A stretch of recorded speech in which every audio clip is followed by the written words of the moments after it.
সাধারণত হাইপার স্প্লিনিজমের ক্ষেত্রে আমরা বেশ বড় একটা সাবকোস্টাল ইনসিশন অথবা বেশ বড় একটা মিডলাইন ইনসিশন দিয়ে অপারেশনটা করে থাকি। তো এই রোগীর ক্ষেত্রে পিত্তে পাথরও ছিল। তো আমরা প্ল্যান করলাম যে ল্যাপারোস্কোপিক পলিসিস্টেক্টমি করব এবং সম্ভব হলে ল্যাপারোস্কোপিক স্প্লিনেক্টমি করব। তো আমরা দেখলাম যে পলিসিস্টেক্টমি করার পরে আমরা হাইলামের অ্যাক্সেস নিতে সমর্থ হই। তো সেক্ষেত্রে আমরা হাইলামের যেটা প্রভিশনাল লাইগেচার দিয়ে ডিজিটাল একটা দিয়ে আমরা রিসেপুলার কন্ট্রোল করতে সমর্থ হই।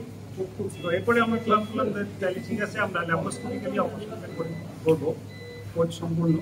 তো আপনারা দেখতে পাচ্ছেন অলরেডি যে এইটা হল স্ক্রিন, এটা ভিউটা জুম করে জাস্ট এই অংশটা আনো। তো আপনারা দেখতে পাচ্ছেন যে স্ক্রিনটা আমরা নিয়ে এসেছি এখান থেকে,